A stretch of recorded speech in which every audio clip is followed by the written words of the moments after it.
Hi Botanical Medicine Club, Ryan here, your club vice president. Today I'll be showing you the shopping list for a traditional chai recipe. Chai is just an Indian tea. Chai means tea. So what we're going to need for this recipe is some fresh ginger. We're going to be slicing this up. You're also going to need a few spices. One of them is cinnamon, as well as cardamom and clove, which we have in here. You're also going to need black tea. If you have loose leaf black tea, that's going to be best. If you don't, that's fine. I only had tea bags on hand, so this is what I'll be using. I just took the little paper tags off.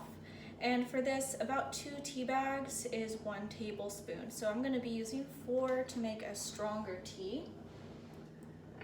You are also going to need a cup of water, as well as a cup of milk.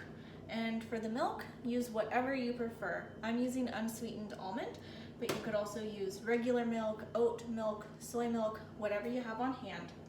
And lastly here, your sweetener of choice. I'm just going to use some raw honey. You could also use maple syrup or agave, regular sugar, whatever you prefer or have on hand. And then of course, you will need your handy pot and strainer, just like we need for so many of our recipes.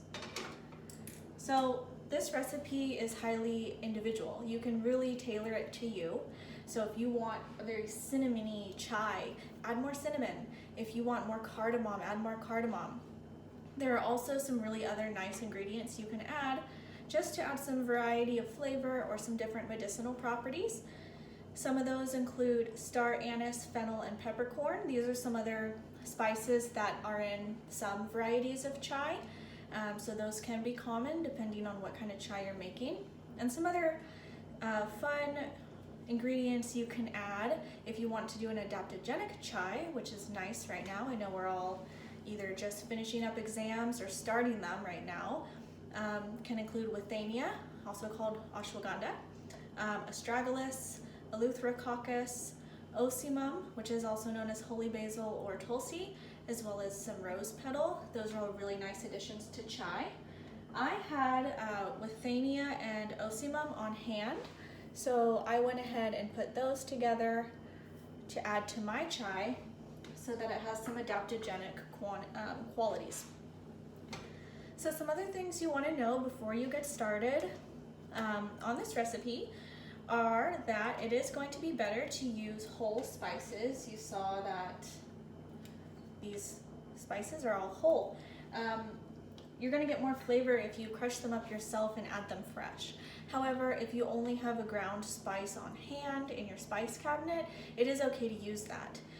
Just note you won't be able to strain the powder out of your beverage, so it will change consistency.